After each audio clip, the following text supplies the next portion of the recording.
All right, and we are live on Facebook, Twitter, Twitch, and YouTube. It is Monday the 24th. We are just 17 days away from the start of the NFL season. We've got Matt and Dennis here with us. How you guys doing today? Man, this is going to be 17 of the longest goddamn days of my life. Yeah. A lot going on at work, so it's been very tiring, but looking forward to getting away a little bit this weekend. Yeah, I saw you get to go on a nice little vacation. I get Didn't you just have a vacation? Well, I went to go see my in-laws. No, well, yeah, So I can understand that. classify that how you will. We are not going for a long time. We're just going for one night. They just have that giant lazy river. So on Friday, I'm going to float the lazy river and go to the pool bar. And that's, hopefully that'll be refreshing. We're about to set a record for days over 90 here. And as Matt knows, I don't have central AC in my house. So every night it's about 80 degrees when I try to go to sleep, which is not the comfortable temperature I'm looking for. Yeah, I got not necessarily a vacation, but I've got a big Saturday. These probably next 2 weeks, I think, are big like redraft or home league draft weekends with everybody trying to get their stuff in. I've got a bunch going on. I think I've got 2 Saturday, 1 Sunday. So I'm looking forward to getting a little bit of like getting ready for the weekend because I love getting together with everybody. Some of these, like 2 of these leagues, we only see these guys pretty much once a year. Some of them I work with, but like getting there and enjoying it, but then also getting it over with because some of those guys annoy the shit out of me when we do our drafts because they don't follow the timer. They sit there and bullshit, want to take like 50-minute smoke breaks every 10 picks. It's annoying, but I love it. It's one of my favorite times of the year. So we haven't talked a lot of NFL news here of late when we've been doing stuff just because there hasn't been a whole lot of camp stuff. Got a couple things here we'll talk about, see if you guys have any thoughts on them. The first one being Theo Riddick. He signed a 1-year deal with the Las Vegas Raiders. What is your guys' thoughts on this fantasy impact for Josh Jacobs? Is there a fantasy impact for Josh Jacobs? I don't think there's kind of think so. Well, it felt like people were unfairly panicking. I don't think it impacts Jacobs so much as it was pretty obvious. Jacobs wasn't the receiving back last year. They had 36 receptions for Washington, 36 for Richard. I saw his signing as more of an indictment of Richard and that maybe Bowden isn't ready to kind of take over that role than it is of what Josh Jacobs is going to do. Well, I mean, Bowden isn't going to be ready to take over. He hasn't had virtually any camp. He played out of position last year. And when he was playing in position, wasn't he playing wide receiver, not running back? He played wide receiver, running back, and quarterback, I believe, last year. So, Yeah, he was all over the place. So he's going to be, he kind of reminds me of who's the old Philadelphia Eagle, college, Brian Mitchell. Wasn't he a college? Westbrook. No. It's Mitchell. Yeah, you're right. Brian Mitchell, who he was a college quarterback, but he played running back, receiver, yada yada. That's maybe that's kind of where Lynn Bowden fits in for me. So, but I think you just need to, Gruden tends to defer to veterans in a lot of situations. He'll grind a rookie running back because running back is the easiest position to learn. But when it comes to everything else, he tends to lean, I think, to a veteran. This team is going to be, it'll be interesting as I say that out loud because he did draft if you count Bowden as a wide receiver, he drafted 3 rookie wide receivers that all expect to get playing time. So maybe he's pushing himself out of his comfort zone, or maybe I have completely mischaracterized him. Well, so here's my thing, and I agree with you guys. I don't think it necessarily means a bad thing for Josh Jacobs. Josh Jacobs is definitely the more talented back, but I can't remember how the saying goes, but like when someone tells you who they are, don't trust it. Trust what they show you. John Gruden keeps talking about how Josh Jacobs is going to be getting the ball more. He's going to be a receiving back, yet they keep bringing in more and more running backs who their games profile more toward the receiving side of things. So from my opinion, I actually think that affects him more in the receiving game. He's going to be the guy who gets the workload. He's going to get whatever you want to say, 90% of the carries, 95%. But I think them keep bringing in these guys could be Jacobs isn't quite going to get the receiving work that we think he is. And if that's the case, I think that does drop him down a little bit. I think we all had him pretty close to our top 12. If you lose out on some of that receiving work, you can make the same argument you make with Chubb with losing that receiving work. It's going to hurt your value a little bit in PPR leagues. And I think Chubb's a better runner than Josh Jacobs and behind a better offensive line, better offense altogether. So it doesn't necessarily hurt his fantasy impact, but I wouldn't be – if someone said they were going to drop him a couple spots because they think he might lose out on some receiving work, I wouldn't scoff at that. I think that's actually something I would do when I go in and redo my ranks here. Did he miss time last season? Was he managed because of his shoulder injury? He showed himself to be a very good receiver at Alabama. And so if his shoulder is healthy this year, it could very well be that, they're just bringing in some spare parts. Well, I didn't expect him to be the main force as a receiving back where I ranked him. I have him slightly, a high-end running back too. So you might be right for people that were all in on him as a running back 1 this year. That could be the difference. Well, the one thing I'll say too, though, Dennis, with that is, yes, he was a good receiving back out of Alabama, and so was Sony Michel, and we have not seen that translate into the NFL for some reason. So I don't know where the disconnect is between Alabama and their backs that do good in the receiving game and when they come to the NFL, because it just doesn't seem to translate for some reason. So I don't. Didn't Sony Michel play at Georgia? Same thing, SEC, but yeah, he did play at Georgia. All right, so this I don't think this is that much fantasy impact, but Earl Thomas, obviously released by the Baltimore Ravens, all kinds of different stuff going on with Earl Thomas and this offseason stuff with his brother, stuff at training camp. It's been an interesting offseason here for Earl Thomas. Me personally, I don't think this means, but if you're playing in defensively, I don't think IDP leagues, he's a guy who is probably rostered very heavily to begin with. If you're playing in a defense league, I don't think Earl Thomas does anything. I think the best thing to come out of this, and I don't really like Derrick Henry. I don't know if you guys saw that gif of Tennessee moving to sign Earl Thomas to be a blocker for Derrick Henry for was it last year's playoff game when he stiff armed him backwards and everything? I thought that was pretty funny. But outside of that, it doesn't mean much for me except for the news I just saw a little bit ago, which I hope doesn't happen. I'll address that in a minute. What do you guys think on Earl Thomas? Well, I think the Thomas news, who it really affects is Chuck Clark. So I think in Baltimore, you bump Chuck Clark up your rankings maybe a couple spots. And I think it was Jordan Raines or Eric Haroff. I forget how to pronounce how his last name's actually spelled. Probably did better than me. So a couple of our IDP writers. They mentioned possibly, which one of the two Reeds that are safeties? One of them is a free agent, Eric Reed and Eric Reed is a free agent. Yeah, so potentially that may be a landing spot for him. He's for whatever reason he doesn't seem to stick with teams anymore. He goes in, he has a good. Kind of reminds me of Kurt Coleman a couple years ago, where he'd just go from team to team each year and end up starting and playing and being a safety too. So I think if Reed gets in there in Baltimore, that might be helpful. But I think Chuck Clark is the real Chuck Clark is the real. He got to be the winner by taking a punch to the face. So. Right. Yeah. I mean, he earned it.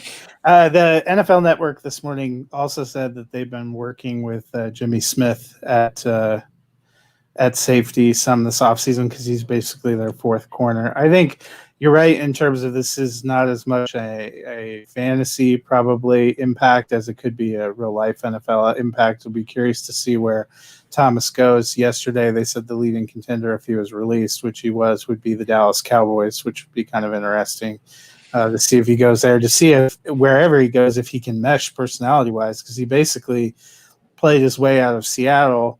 He was only with the Ravens for a little over a year, and for them to eat $15 million in dead cap just to get him out of the building gives me a moment of pause for a guy who we had seen probably, as recently as a couple of years ago as a really great safety in the NFL.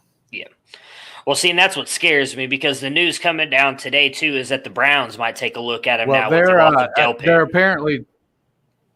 apparently trying to recoup some of the bonus money as well Yeah, with that clause, whatever it is, forgot what it's called. Detrimental to the team. Detrimental Yeah. to the team.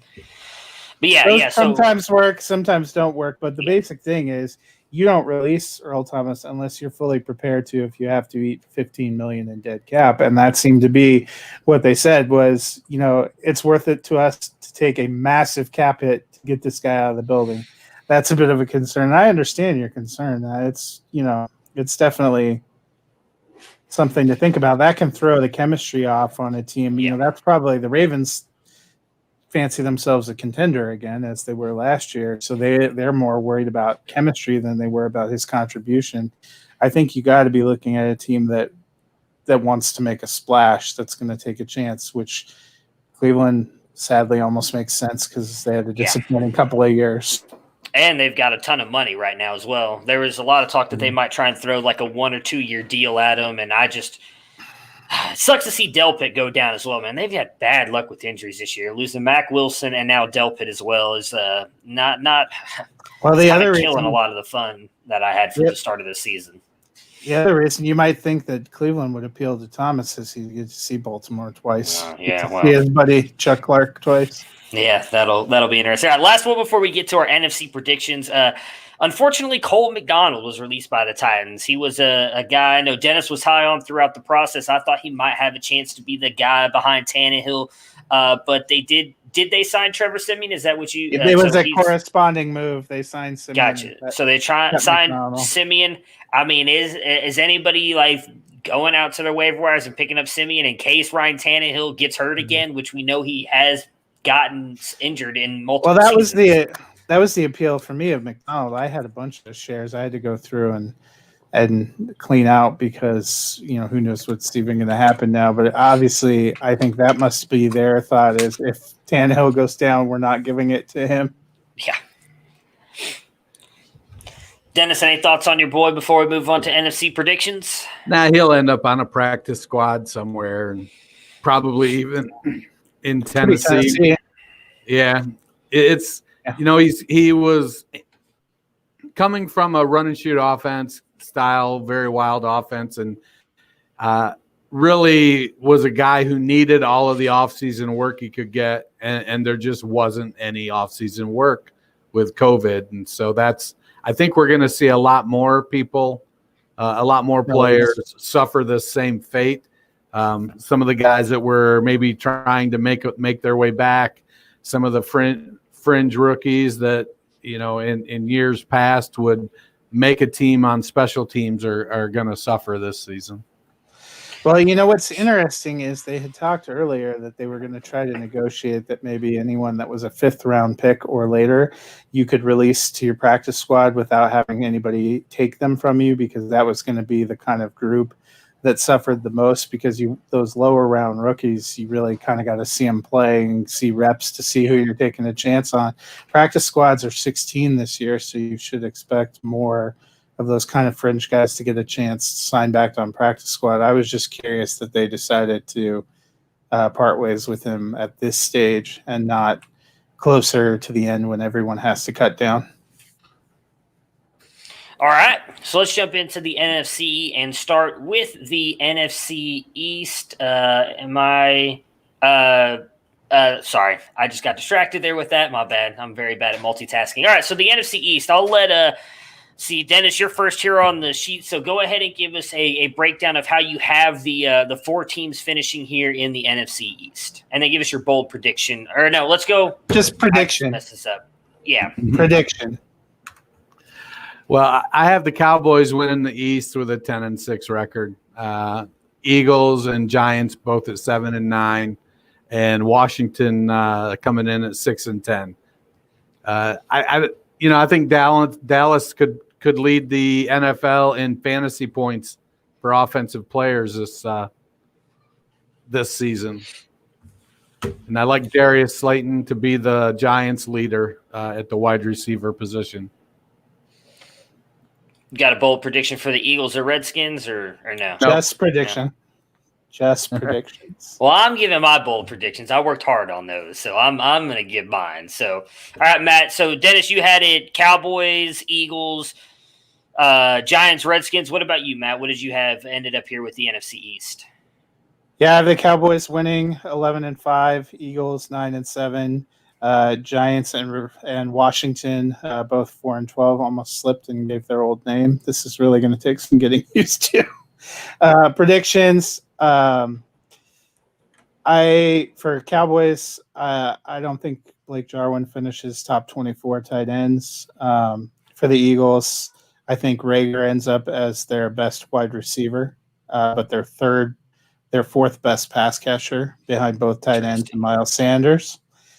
For Washington, I think Steven Sims ends up as their wide receiver too. He's a guy, it's hard to bank on or figure what they're going to do, but that's the guy I'm betting on. And I'll go a little opposite of Dennis. I think Sterling Shepard ends up as the top wide receiver.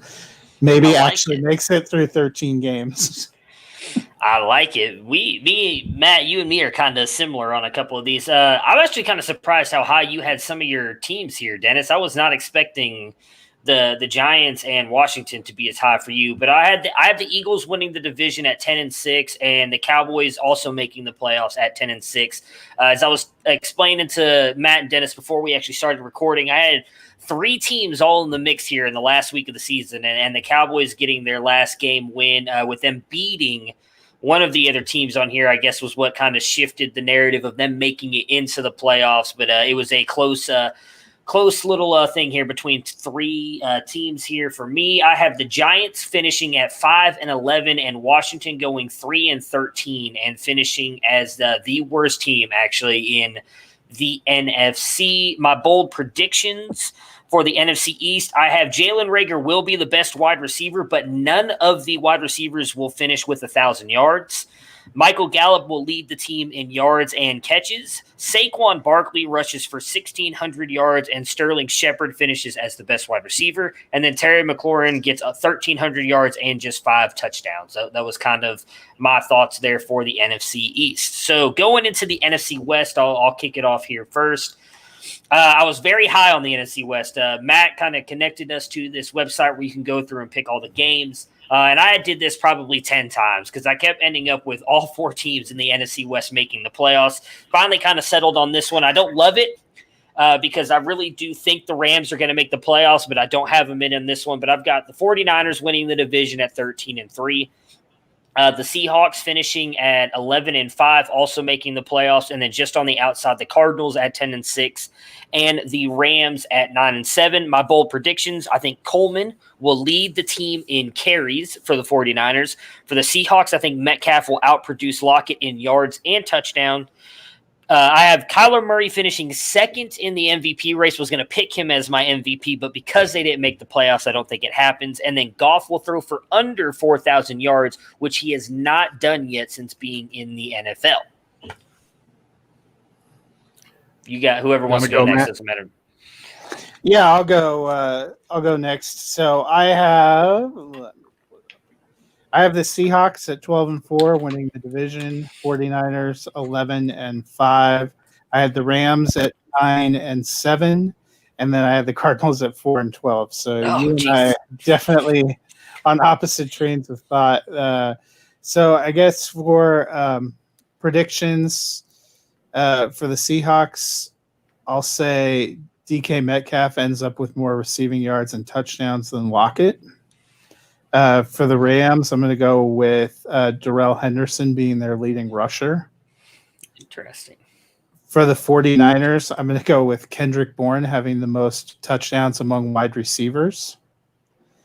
And for the Cardinals, I'm going to say Larry Fitzgerald finishes higher than Christian Kirk. Ooh, interesting. All right. What about you, Dennis? Well, I have the Seahawks winning the division as well, coming in at 10-4, with the 49ers making the playoffs, or the Seahawks were 12-4. 49ers making the playoffs at 10-6. Cardinals tipping the scales at a even 8-8, and the Rams at 7-9. You know, I like the Rams. I like McVay and what he's doing, but I feel like his first year or two, they spent so much money. They've gotten themselves in such a cap situation that it's going to take them a couple seasons to be able to build up some of their positional needs, and that's what's going to hamper them over the next season or two. So I think they're going to be good. They're going to be competitive. He's creative. They've got some good players, and they could surprise. Yeah, the Cardinals, I'm not sure I buy into Kingsbury's offense, and I still have a lot of doubt with that. And so I feel like I'm being generous at 8-8. I'm not ready to. I think when you look at San Francisco versus Seattle, one of them is a real strong offense and an okay defense, and one is a real strong defense and an okay offense. So I just, when it push come to shove, it came down to me giving Seattle the edge.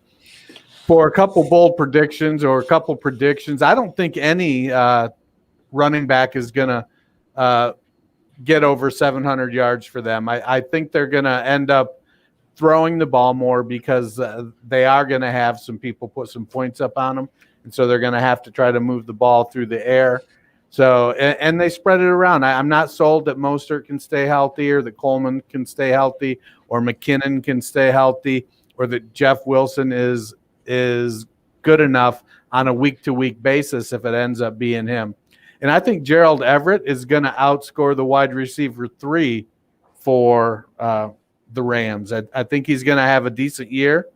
But between Van Jefferson and Josh Reynolds, I think Everett gets more fantasy points. So, Matt, what is it that you're not necessarily in on with the Cardinals? I mean, I know Dennis isn't quite as high on them as me. We only have a 2-game difference, though, in those. You're a little bit lower on the Cardinals. We all seem to be pretty in lockstep with the Seahawks and the 49ers. I mean, all of us seem to be pretty close with the Rams. I know Dennis has them at 7-9. Me and you both have them at 9-7. So what is it about the Cardinals that you are just not buying into or don't like?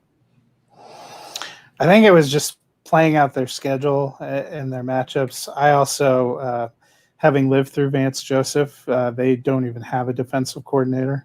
So I don't really believe in their defense. I don't think they're terrible team. Sometimes you just don't have good scheduling luck. All right. Interesting. So let's go. What did I have that on? I lost my sheet. NFC North, is that next here? Yeah. All right, Dennis, I'll let you take it first here with the NFC North. Well, I have the Packers winning the North at 10-6, followed by the Lions at 9-7. The Vikings at 8-8, and the Bears at 4-12.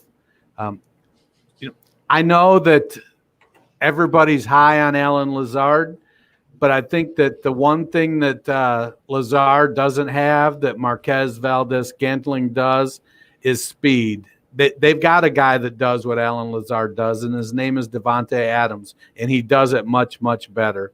I think MVS on probably fewer touches ends up scoring more fantasy points than Alan Lazard.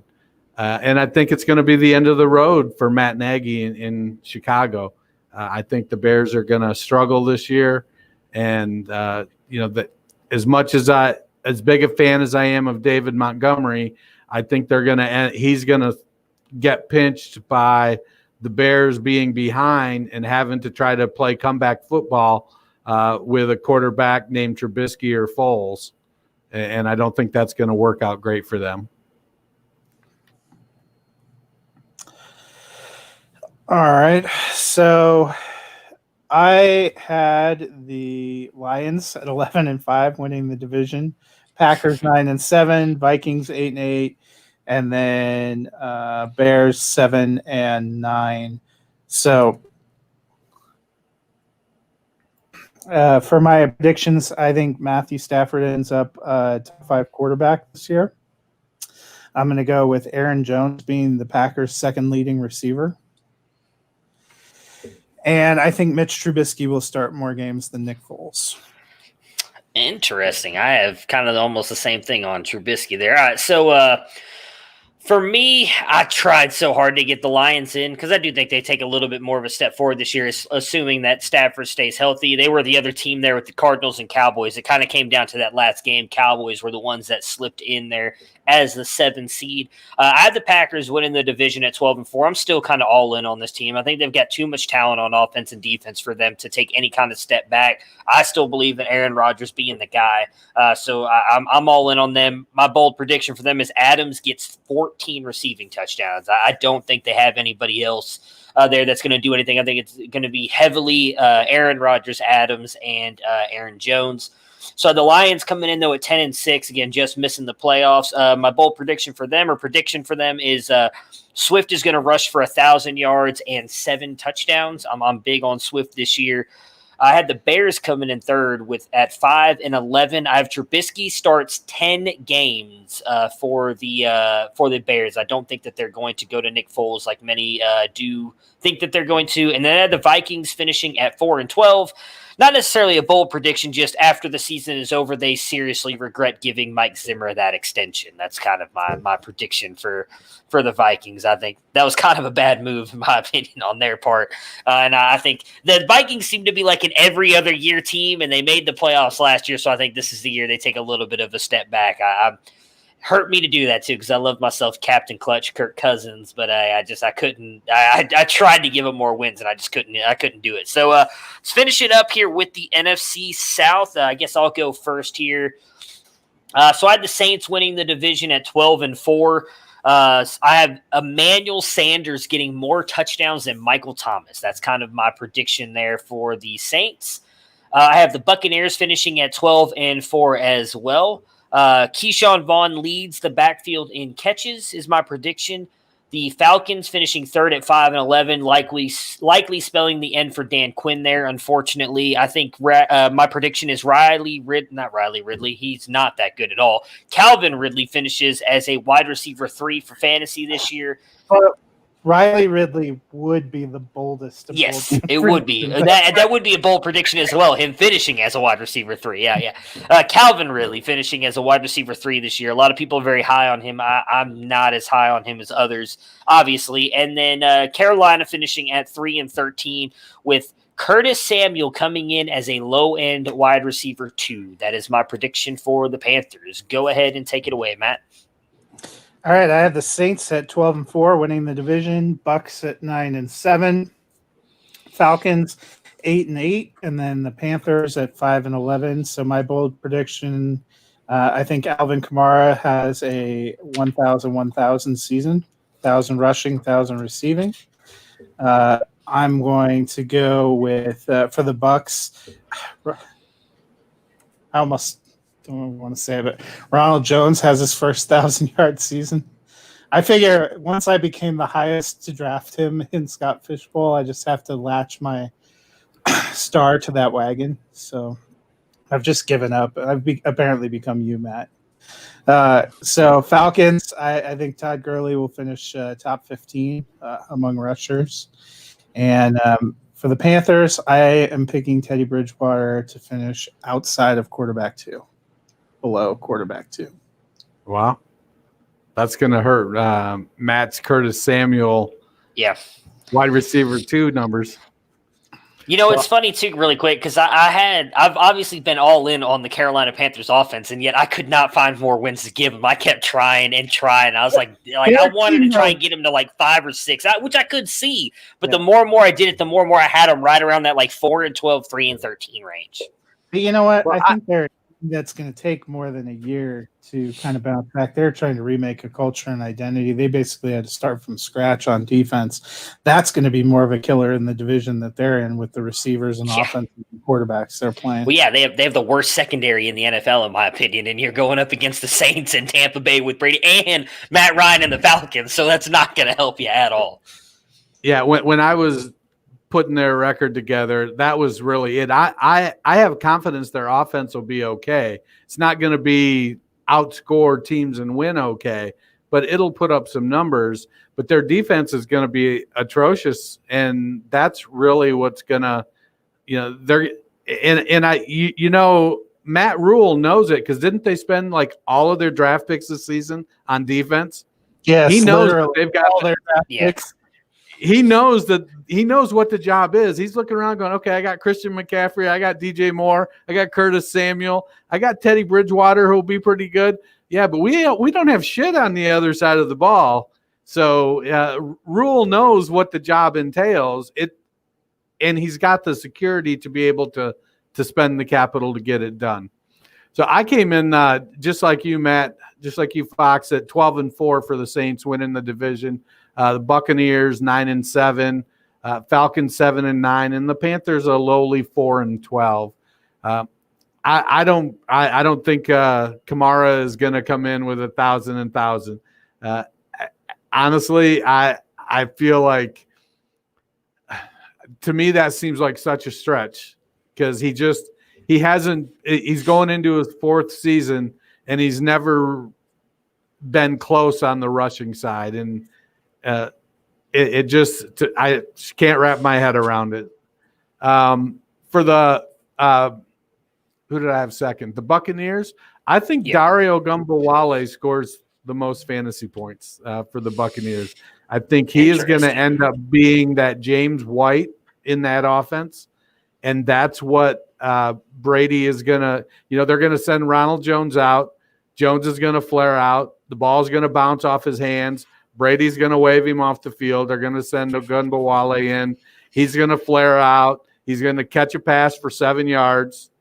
Then they'll bring in Jones, and he'll rush for 3, and they'll punt. In the next series, they're going to come out, and it's going to be Ogunbowale, and he's going to rush for 4. He's going to catch 1 for 7. It's going to be kind of that style of season.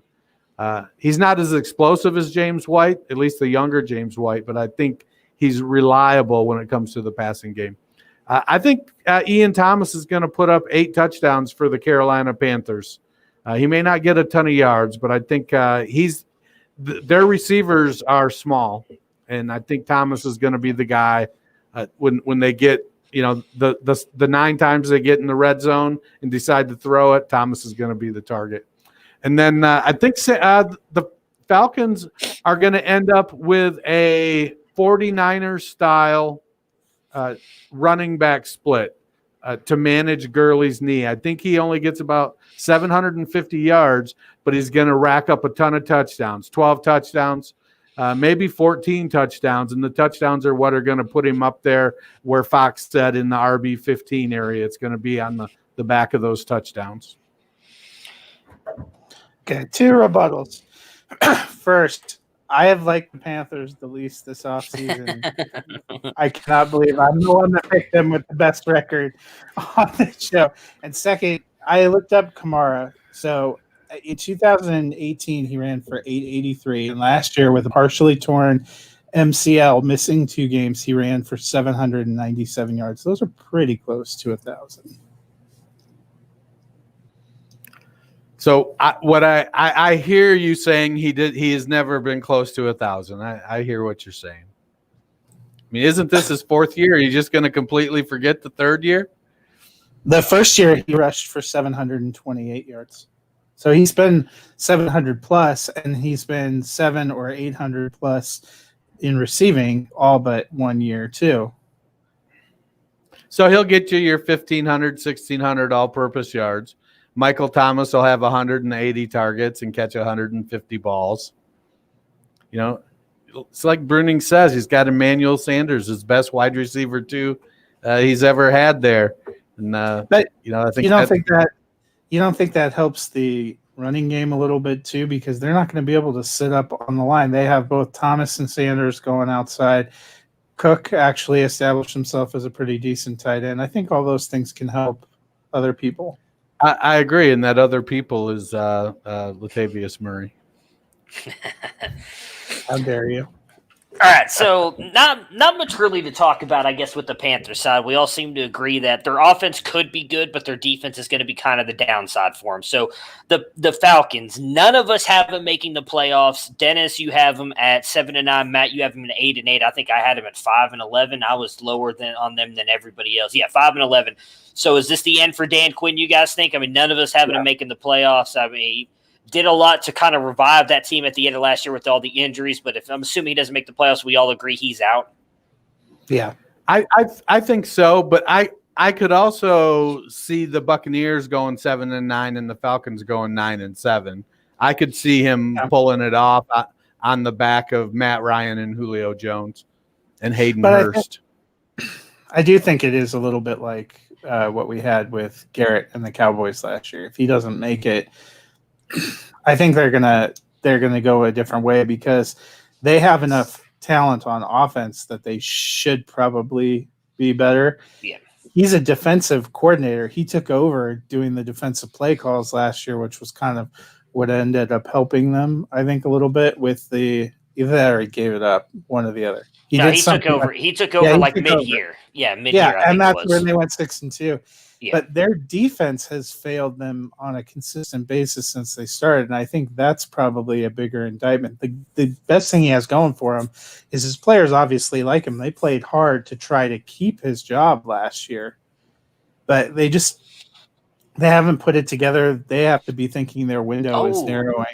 Jared, if you're listening, comment really quick on what you think the Falcons defense can do, because I agree like with what you're saying, man. That's what I'm worried about is I think the biggest reason their defense has been bad though is because of the injuries and everybody's going to be coming back healthy. So maybe they do. If he's listening, he just commented on it. What do you mean? He might have dropped out. He likes your new pod room. He may have just jumped in and been like, "Hey, what's up?" and then left. I don't know. So yeah, I mean, I was actually kind of surprised I'm higher on the Buccaneers than you guys. Like, I felt bad because I didn't have them in the playoffs and like any of my other ones. I have them in the playoffs. Well, I know, but I'm saying like I have them at 12-4, and I'm like, I didn't even have them make the playoffs, and all the others like, no, I'm going to get roasted. So let's see him move it around, figure out a way to get them in. I think they're going to struggle a little bit at the beginning. You know, they got a lot of new pieces trying to move, and Jameis Winston was not great, but he was far from their only problem last year. Yeah. I mean, they need to figure out that they need to figure out that O.J. Howard is their best tight end, and that they need to draft a good running back. You know, they've got everything else. Those are their issues. All right, nothing really with the Saints. I guess if we haven't gotten to how our playoffs shake out yet, but if they make the Super Bowl, win or lose, is this it for Breeze? Anybody think he comes back next year? I think if he wins, he retires. Yeah, if he wins, he retires. If he doesn't win, I mean, another year of waiting for Taysom Hill. It also depends. It also depends on, I think, what he looks like. In all honesty, I was going to put that as my prediction too, just a little jab at Matt, like Taysom Hill, the third best running back on the Saints. But I decided not to. I know. He will be the third best running back. He'll be the second best tight end. He'll probably be the third best receiver. That's the power of Taysom Hill. Do have a point there. All right, so moving up to the. Go ahead. Sorry, Dennis. Actually, talking about this, I wanted that would have been my prediction if I had the Saints winning the Super Bowl. And you're not supposed to tell us that you don't. You're supposed to build the mystery. Now you just gave it away that the Saints don't win. We don't know that. That nation just left. They missed out. Half the audience just left. They're like, "Oh, the Saints are winning. We're gone." We aren't even giving. We're not that big. Yeah. Nola. We're not giving our Super Bowl predictions till Thursdays. People come back. Maybe the Saints will win. Hey, Jared, go ahead. Jared got back to you. Oh, okay. Falcons defense is going to be a lot better, especially with the addition of Fowler. Okay, maybe I do need to boost them up then. Maybe my 5-11. This isn't final yet. I have time to change my whatever I think. Yeah, they'll be 7-9. They'll be 7-9. But all right, so NFC North. I think Matt, you said it. Not Matt, Dennis, you said it on Matt Nagy. Matt, do you agree if the Bears finished it? None of us have them with very good records. I had them at 5-11. What did you guys have, Matt? 7-9 and 4-12. So if that is the case, they're obviously not making the playoffs for any of the three of us. Is that also the end of Matt Nagy? I do believe it's the end. Yeah. I'm going to say no. I think that they clean house in the quarterback room. Interesting. See, I think I'm leaning that way too. I think they give him one more shot and possibly get a quarterback that out of this draft that's his guy. I mean, if they finish 5-11, they're going to be picking toward the top of the draft. If they finish more toward the 7 and 9 area, then I don't know who they'll be able to get. Maybe Trey Lance if he falls, with the possible chance of him doing that like showcase game here this year against Arkansas State. But yeah, that'll be. I'm leaning with you, Matt. I don't think they get rid of him just yet. This will only be his third year, right? Yeah, he's not the one that took Trubisky. Yeah, and he arguably got the most he could get out of Trubisky in 18. I don't think Foles is really his guy either. Isn't that the GM's guy? Or he has a connection with somebody there. I can't remember who it is. Is it Nagy? With Philly? Was Nagy wasn't with Philly, was he?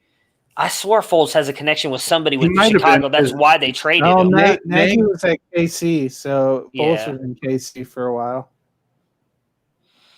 I don't know. I know they have a connection somehow. I don't know if it's Nagy, but someone there has a connection with Foles, and that's why they brought him in there. But I agree with you. I don't think he's the guy. I actually, like you said, I know we're kind of on the same page. I think Trubisky wins the job, and he's going to be the quarterback for most of the season, if not the whole season. Yeah, what does our friend Nick, who's an actual Bears fan, seem to resign himself to Trubisky having the job in a very long, the darkest timeline on Twitter. Yeah.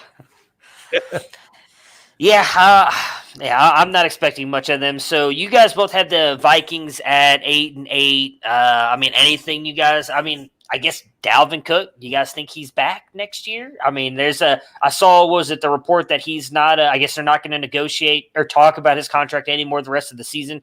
Trubisky is having a heck of a camp. We will see if he keeps it up. I think he does. If Nagy can do what he did with Trubisky that first year, I think they can be successful. It's just I don't know if they'll do that. They seem to completely move away from it. It almost seemed like a completely different offense last year compared to that first year with Trubisky. And that might be the biggest indictment of Nagy. There was bigger rumblings last year that, what are you doing as a play caller? And they'd say, why are you not running the ball? And he said, I need to run the ball more. And the next week he'd run the ball 12 times. So, I mean, it could go Dennis's way that he ends up going. I think if they're unsuccessful, Trubisky's gone no matter what. The question is whether they clean the quarterback room out and he says, hey, I need somebody I can actually win with, and they give him that chance, or whether they just start over both, new coach, new quarterback. Well, did this GM hire Nagy? Yes, Pace hired Nagy. Yeah. He's also the one that traded up to get Trubisky, though, right? So, yeah, his one spot move to get Trubisky. Still ended up being dumb, sort of. No, I agree with you. Completely dumb. You could have waited for Trubisky to fall to you if that's who you really wanted, number one. If you would have traded, I don't know. I can't say that because I did like Trubisky somewhat. We can't. Revisionist history, if anybody tells you they like Patrick Mahomes coming out of college, they're full of shit. Nobody was talking about Patrick Mahomes. Oh, I agree with you. Yes, I thought that's who they were trading up to get.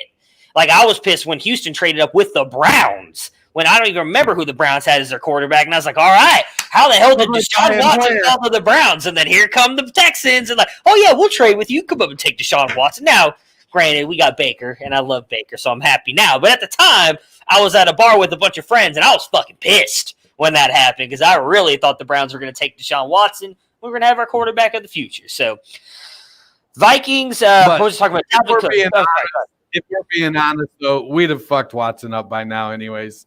Maybe. I mean, the difference is, look at what Houston's done with him. They've done everything they can to ruin that guy's career, and he's made it work. So I think he could have made it work in Cleveland. We're not as bad. Like, we've actually had a decent offensive line compared to Houston. Houston likes throwing guys like us out there and like, hey, Deshaun Watson, run for your life on every play. And he seems to make it work. So I think he could have made it work in Cleveland. I may be old, but I'm slow too. So, well, yeah, I'd get killed. So, for Houston, to answer your other question, I don't think Cook ends up back with Minnesota. He seems to want a level of payment that they're not comfortable with, but somebody will be.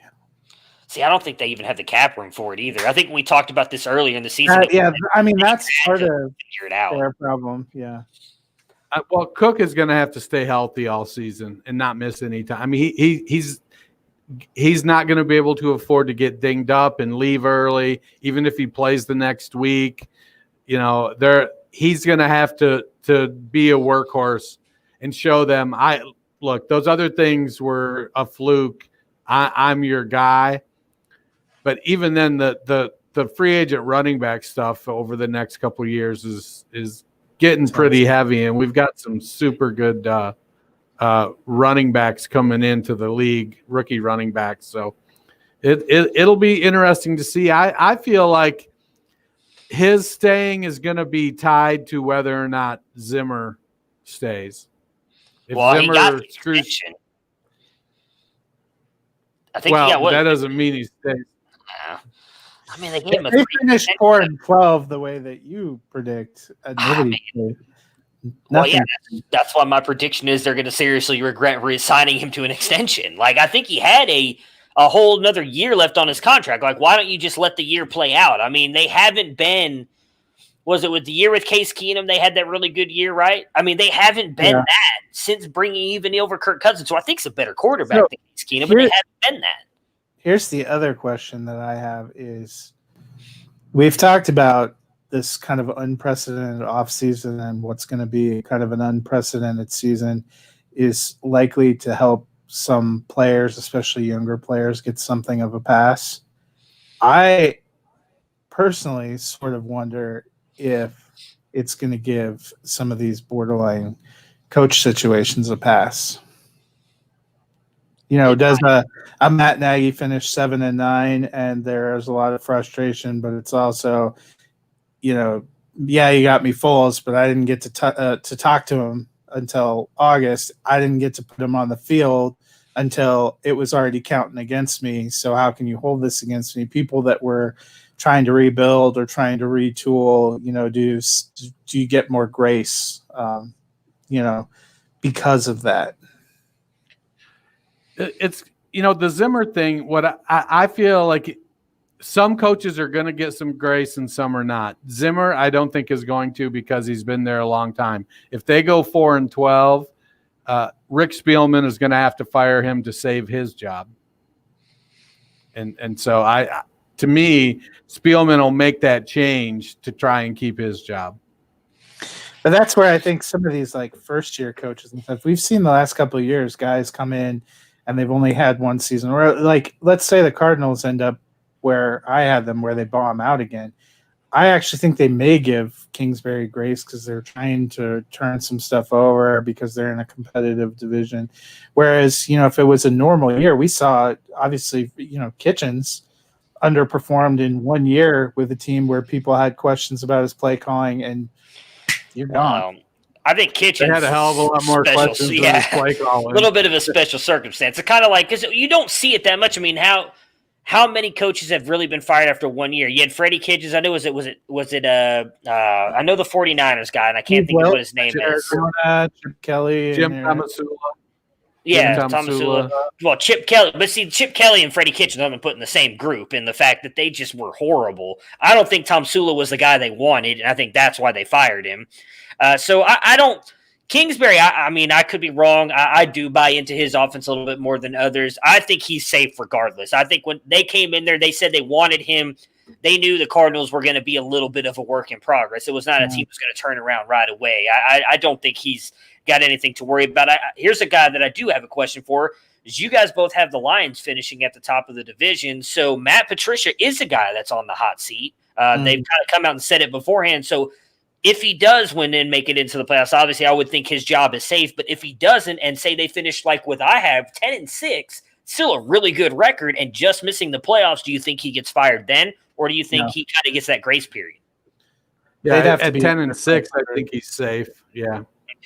I think even if they're 8-8 and they have if a couple fluky things happen, I think that, because Quinn is, him and Quinn go way back. They've been together in New England. And so they're on the same page, and they're selling this. We're building this, not exactly the page. We're building it the Lion way, but we need to do it the way we've seen it done by the Patriots. And we need to get things in place. And it's, you don't build a foundation all in one day. If the wheels come off and they're like 3-12-1 like they were last year, and they can't win in the second half, then he's gone. But I think if I'm with Dennis, 8-8 or above, and you're competing and you're showing some good things. All right. So not really anything in the NFC West to talk about. We already kind of mentioned the Cardinals. I guess, Dennis, you're the only one who hasn't chimed in on this. Do you think if, say, the Cardinals, you have them at you have them at 8-8, so say they finish 4-12, like Matt has predicted, do you think Kingsbury is safe regardless, or do you think he could be on the hot seat? I think he'll be safe, but I think he should be fired because I came up with 8 wins for them. And what did I have there? Let me see what their division record was through 8 wins. I have them 1-5 in their division. So their 8 wins are virtually all coming outside of their division. And I suppose they can make the case, well, we're in a really tough division, but I don't know. I don't buy into his offense. I just don't. I'm struggling with it. I think I'm kind of with you that I think he will be safe even if they struggle, but they may start over on defense. Yeah, well, I think that's their biggest issue is their defense. Their defense and their offensive line. Yeah. Those are the big things. But same thing I was just talking about with Watson, having Kyler Murray back there helps make your offensive line look better than it really is. And that's where I kind of think if they can improve that defense, what Kyler Murray can do for you with his legs and then the wide receivers he has around him, especially adding a guy like Hopkins, I think kind of helps that offense be better than what it probably would be if you had, like, as much as I hate it, like a guy like Baker back there. If you had Baker back there, he's not extending the plays for you as much as a guy like Murray and Watson are, where those guys kind of make your offense look better than it probably really is. I mean, why draft offensive linemen and defensive players when you can draft guys like Andy Isabella in the second round? Well, that's not a Kingsbury thing, though. That's a front office thing. That's yeah. You don't think Kingsbury was there? Well, yeah, but I don't think Kingsbury has the final say. Like, he may be like, hey, I like Andy Isabella, but I think all of us think that was probably a reach in the second round. I don't remember anybody thinking he was a second round worthy. So is it Steve Keim, right? Is he the general manager of the Arizona Cardinals? That's a Keim thing, not a Kingsbury thing. The only thing I think Kingsbury had a full say in was, hey, we're taking Kyler Murray at 1. And then Keim was like, okay, let's do it after taking Rosen. So not a terrible decision since no, not at all. I had Rosen as my worst quarterback in that class to begin with. I didn't understand why everybody liked him so much. NFC East, I do kind of want to ask about this. This kind of came out over the weekend. I don't know if this factored at all into your guys' decisions. It did a little bit for me. Is the possibility of Ron Rivera missing games affect you guys at all, and how you think Washington could do this year? I think it'd become a rallying cry if he misses games. Because who's going to be coaching if he's out? Jack Del Rio. Yeah, so and Del Rio's a good coach. So I don't think they really miss a beat if Del Rio ends up having to coach a few games.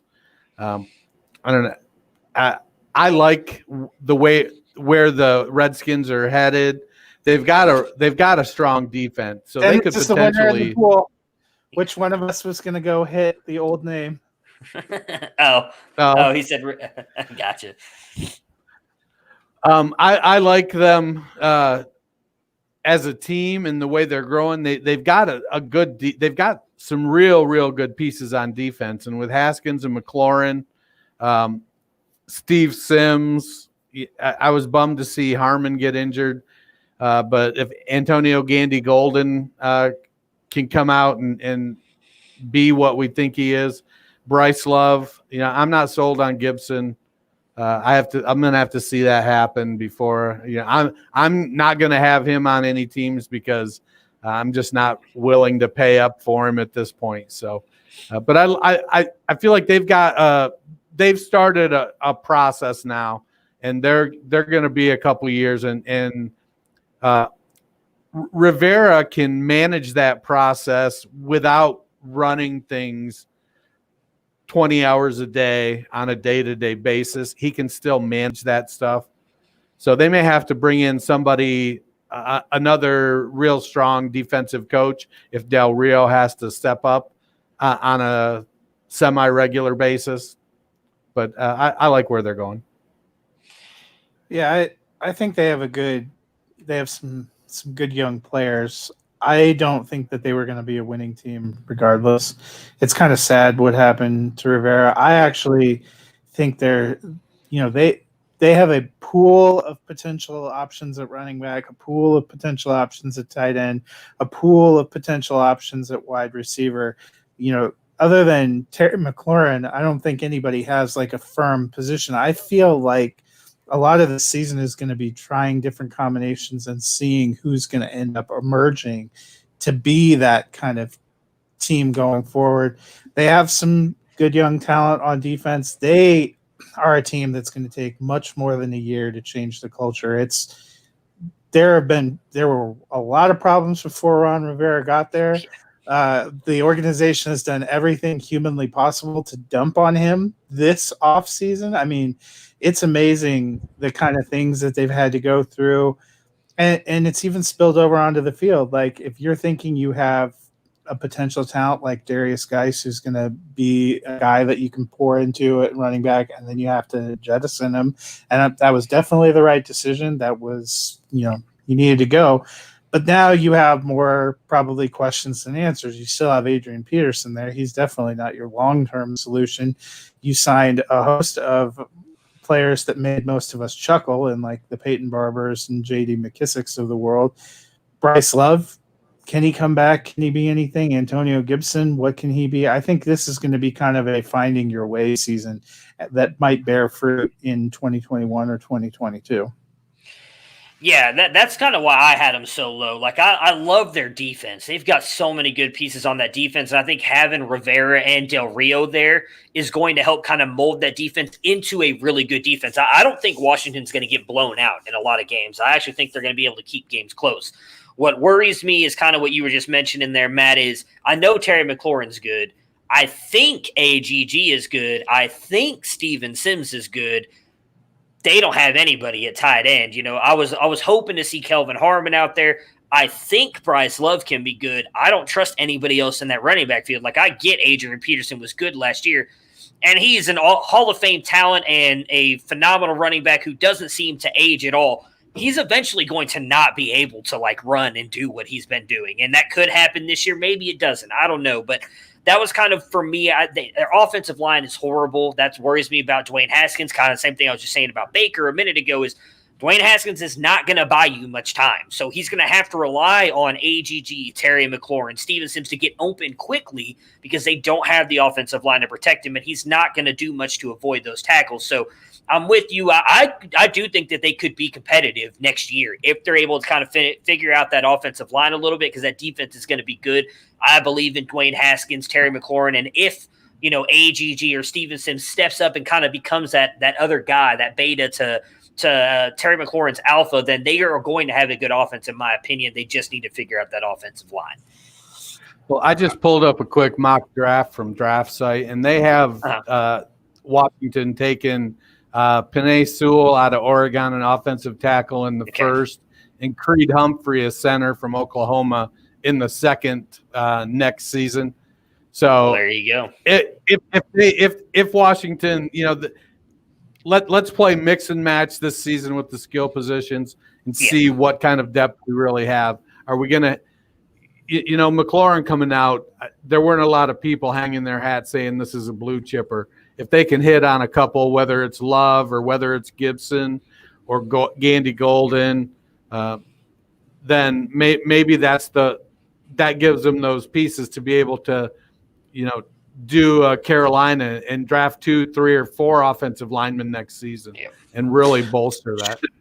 Should we talk about the elephant in the locker room? Do you guys think that Alex Smith puts any pressure on what they're looking at doing? I don't, but I could be wrong. I'm happy for him. I'm glad that he's back. Obviously, I haven't got a chance to finish watching that ESPN piece on him. I heard it's really good. I don't know if either one of you have watched it yet.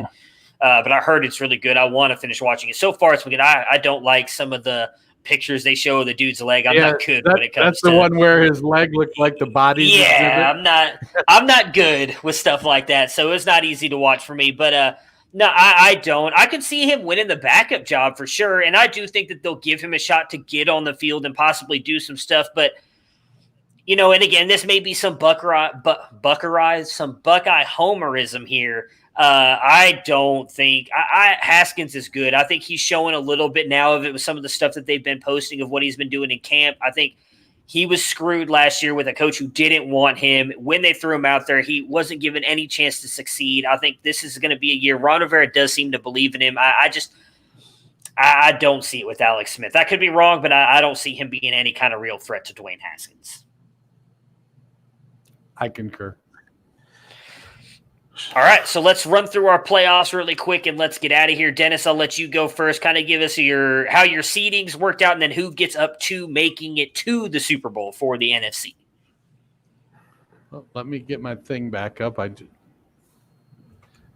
I can go if you. I don't know. I've got my pulled up. This is the first year with 7 teams. Yeah. I've got to open it back up after getting lectured about my Saints talk there. Right. I will give mine.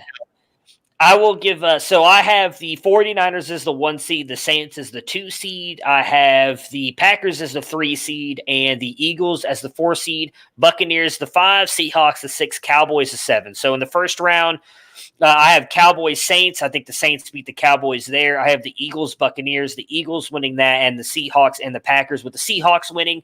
Going into the second round, Saints, Eagles. I have the Saints beating the Eagles, and then the Seahawks 49ers with the Seahawks pulling an upset over the 49ers in that one. Saints Seahawks battling for a chance to go to the Super Bowl, and I have the Saints winning it to go to the Super Bowl. So that is my NFC playoff predictions. Matt, I'll let you go next in case Dennis is still pulling his up. Go ahead. My seeds, I have the Saints as the 1 seed, getting the lone first round bye. Seahawks 2 seed, Cowboys 3 seed, Lions the 4 seed, 49ers the 5 seed, Buccaneers the 6 seed, Packers the 7 seed. In the wild card round, I have the 49ers upsetting the Lions to move on, Cowboys taking out the Buccaneers, and the Seahawks taking out the Packers. In the divisional round, I have the Saints beating the 49ers at home. Hopefully they can actually win a home playoff game this year. And then I have the Cowboys upending the Seahawks. And then in the NFC Championship game, I have the Saints over the Cowboys to go to the Super Bowl. All right. I got my stuff together. So I have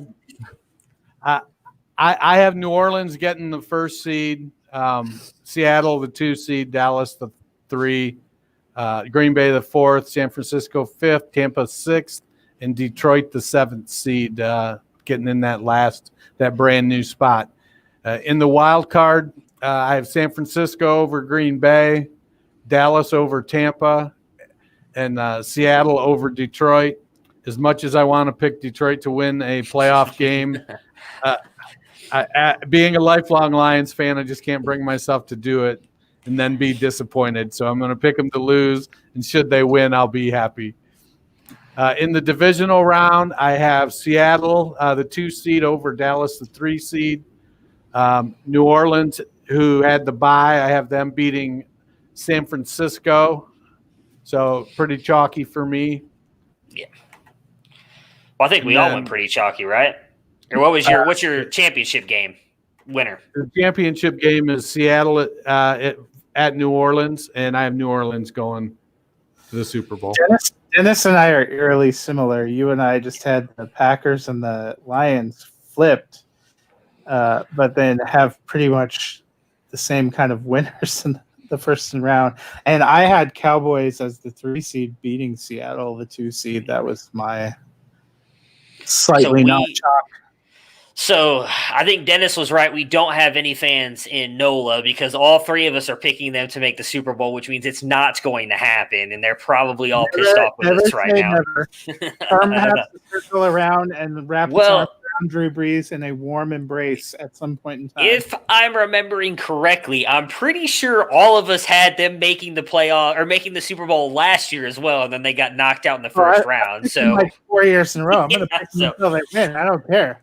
I kind of feel bad now. So, I'm going to switch mine up. Here's eventually what's going to happen is the 2020 is the season that the Saints are going to be en route to the Super Bowl, and every questionable penalty called and some that don't exist. Like Breeze is going to throw the ball to the left to Michael Thomas, and on the right there's going to be a penalty against the defensive back on Emmanuel Sanders. Whether Thomas catches it, it's just going to be there. It's going to be payback this season. Just the Saints, they're going to jump off sides, and it'll be a no call. It's just going to be payback season. Play the Vikings, they're going to be fine, and none of us think the Vikings are getting in there. Yeah. So. All right, so that'll do it for us today. We will be back on Thursday with our AFC, and then we'll obviously pick our Super Bowl winner as well, because we'll be able to talk about who we have going into the AFC. I mentioned it at the beginning of the podcast in the intro. We do have a Discord channel now, so if you follow any of us, you can hit us up in our DMs. We will give you a link to that. If you want any help, we're there to help you guys with your teams. All different kinds of stuff in there. As I mentioned, it's kind of coming up into those big draft weekends. So if you need help with your drafts or anything, we got 5 different analysts in there willing to help you at all times. We're really having fun with that. Got some other stuff planned out throughout the season. So we're excited about that. Reach out to any of us if you want to jump in on that. Other than that, we will talk to you guys again on Thursday. Have yourselves a great day.